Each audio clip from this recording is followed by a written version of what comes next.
I got this on my computer. I'll give this to you, Rod, if you want it. Doesn't do much good.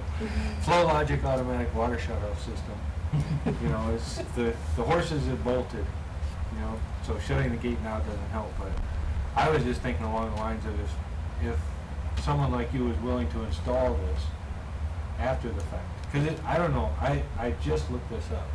You know, this might cost $100, this might cost $1,000, but if it's worth it, you know, is it, you know, and I'm thinking these guys have a heck of a business, you know, because this is happening all over the country, and I'm actually looking at this for my own personal use, because, you know, it doesn't take long to go through a couple $100. So if this thing costs a couple $100 to install, and this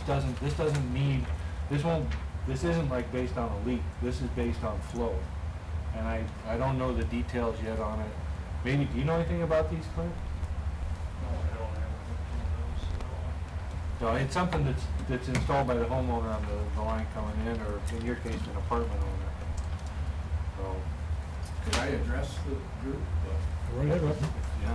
There is a theory in the law to do with unjust reward, and when property is transferred from one to another through some inadvertency, it has standing to be adjudicated. Now, I know this is not what we're talking about, but I asked before about what the marginal cost of the water was to the city, to the extra. We went from 17,000 gallons to 107,000, something like that. And it was because there was a guy that left to participate in our armed services. And just an unfortunate incident. But what would have been, do you think, the marginal cost on that extra, like 90,000 gallon of water that was used? And plus the sewer, you know, this thing doubles up because of the sewer. Sure.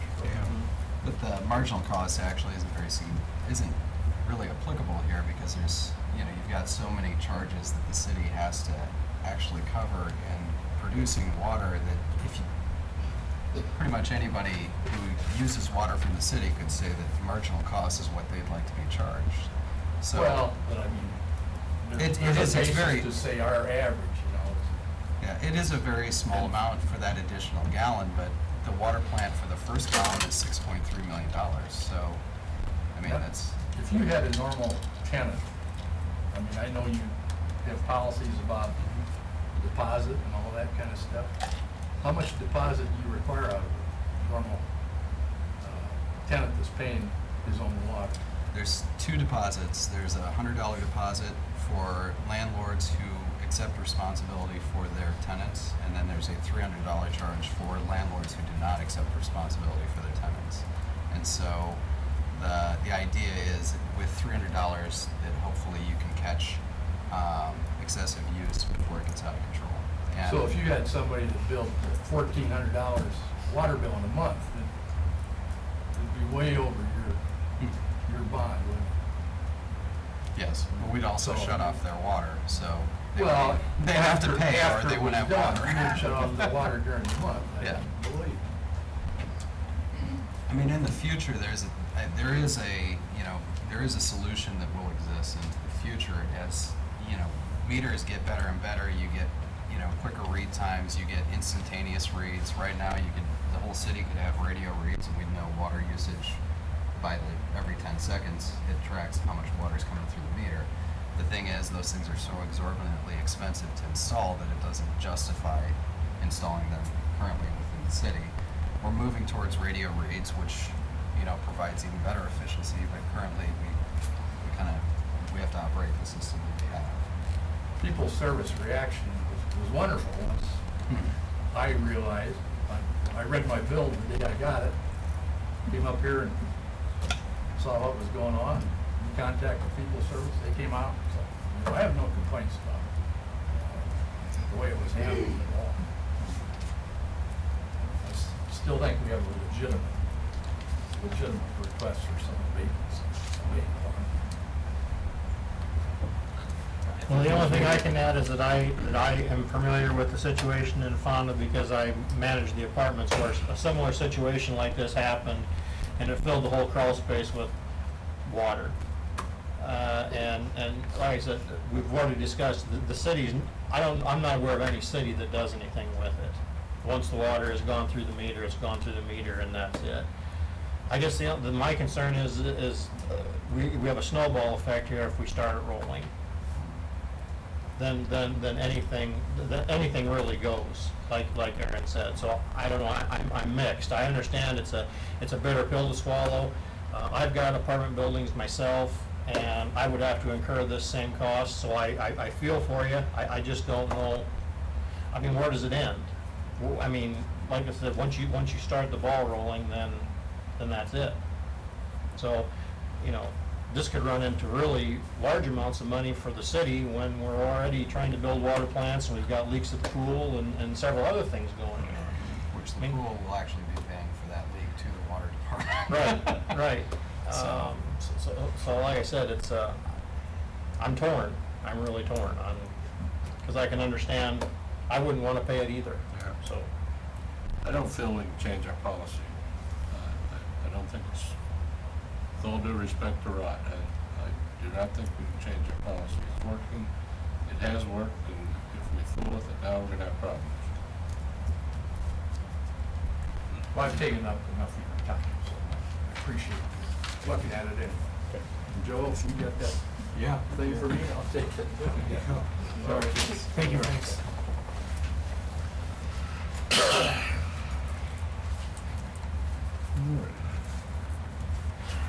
We'll move on to discuss infrastructure on 11th Avenue South. We have Gary Woodward here tonight, so. Man.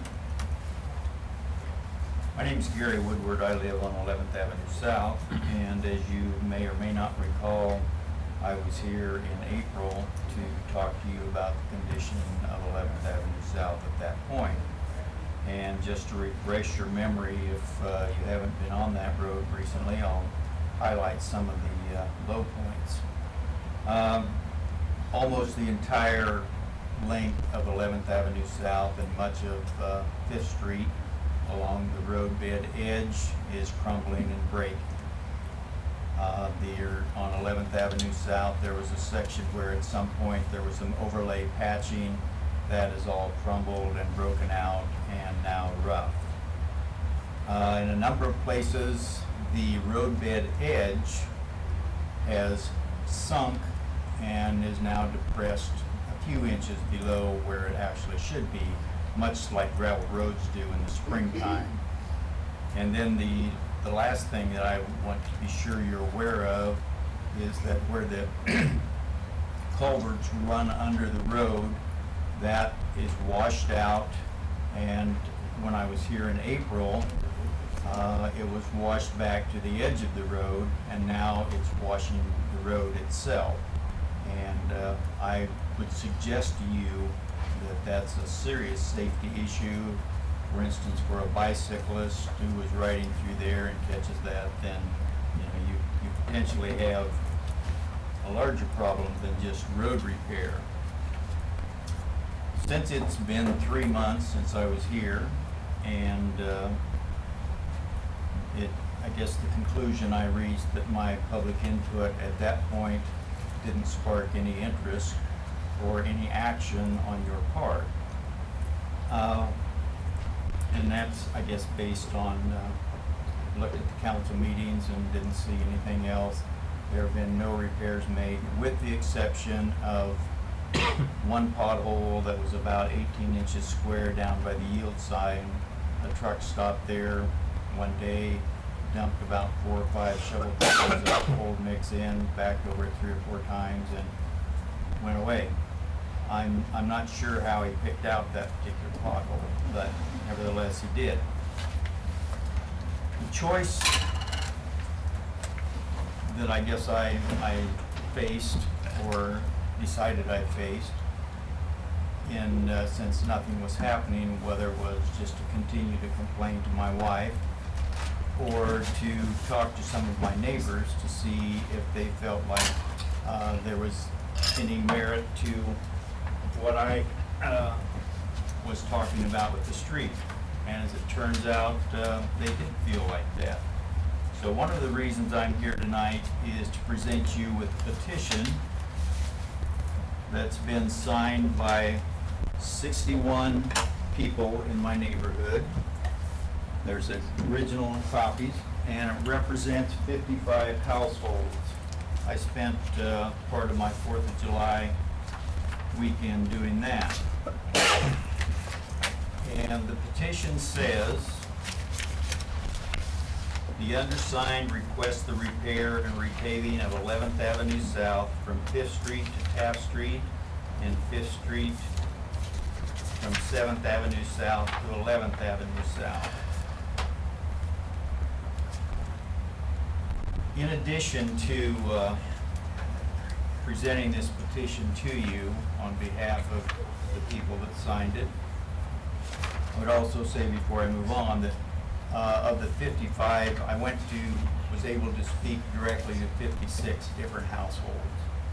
And of the one person who did not sign it, and there was only one, and the reason they gave to me for not signing it was they didn't want to waste their time to sign it because they knew the council wouldn't do anything about it anyway. And I told them that I hope that wasn't true.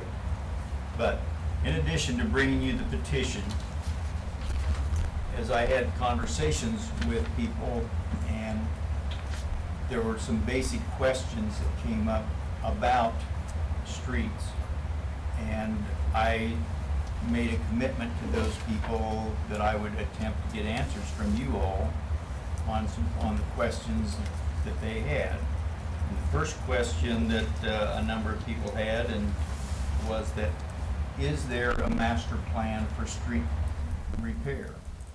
You know, is there, this year we'll do these streets, this year, the next year we'll do these streets, and so on and so forth. So that's the first question I would pose to you. There used to be, there was, but it changes, there's so many variables that change it that it does not hold true. So, And one of the things, the city's actually, the engineering group the city uses, INS, is actually, I don't know if you've seen them, they're walking every single street, taking inventory of streets, where those street conditions are, what sort of maintenance projects can be done to lengthen the life of those streets, what streets have gone past the ability for any rehabilitation, to give a full inventory so that the council's fully informed when they make decisions on which streets receive funding for what purposes, whether it be, you know, a seal coat or whether it be full depth reconstruction. Okay. And another question, or the second major question, is who in fact makes the decision about which streets will get repaired? You know, if we don't have a plan, then is it whoever, and I'm using this as an example, but do I call the mayor and say, okay, Walter, I'd like to have my street repaired, and my street gets repaired? You know, who is making the decision about what streets get repaired? ultimately, I would say for the last 5 years or so, it's been based on where we're doing infrastructure work. Because that's where most of the money goes for street repairs, once we dig up the infrastructure. So I believe that's pretty true anyway, that, and maybe it's been a little longer than that, but I know since I took over anyway, that pretty much all, wherever infrastructure needs to be repaired, those are the streets that got repaired. If you look around town, that's pretty much where that's true, so. Could you come down and do some infrastructure repair on 11th Avenue South? Good if we need some anyway. But that, no, that's kind of what determined that, was all the water lines and water mains and things like that. So is what we're working at is what went toward that. I know Second Street was scheduled 4 years ago, probably, approximately, to be completely rebuilt down by Leroy's house, and that project never became fruition just because the monies kept getting transferred to other spots and stuff anyway. So I know even the streets that were scheduled to be done have not been done anyway, you know that. And the bridge project is a strong factor in the limitations on funding for street repairs. The state has dedicated $1 million towards the city bridge work on Sumner, which is extremely insufficient for the traffic and dangerous, frankly.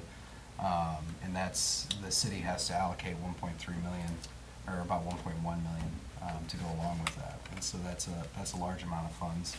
I don't think it's gonna nearly tap out the full funding that the city has for street repairs and street projects, but it will definitely make a dent. 1.1 million is a lot of money for, considering where the gas tax is at and the amount of funding that's actually allocated towards street maintenance and street repair. The city is running on a very thin budget, considering the sources of funding that it has for street work.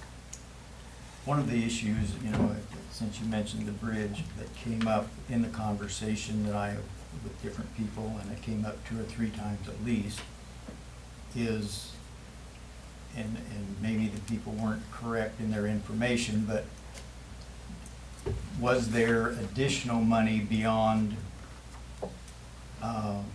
what was actually needed to make the sidewalk more aesthetic? At some point, it seems to me I heard something about $100,000 more or increase. The council considered that, and the aesthetics were approved. The base of what you're talking about is a chain link fence on a sidewalk, and currently similar to what it is right now. So aesthetics is, a lot of that's coloring concrete, making it not a chain link fence, something that's a actual railing. So it's not, I don't think anyone would say it's extraordinary. It's more along the lines of, things that Blending into the scenery, Yeah, blending in with everything else, with the riverbank and everything else. That's what we tried to, what I voted for anyway, was to try and make it look like it didn't stick out like a sore thumb with a brand new bridge versus everything that was surrounded by it. Yeah, and the actual approval process, the council hasn't had the final approval yet on the aesthetics. That'll be coming back in probably about a month, but that will be what the engineers put together as far as options. So technically, it hasn't been approved yet. It's been, the design work's being completed, but it will be approved by the council at a future date, potentially. And the last question is that I would have, or they had, or we had, is the council willing to go on record as either supporting this petition or not supporting this petition? Refresh my memory, is this the street that's directly north of the trailer court down in the south part? Is that the street that we're talking,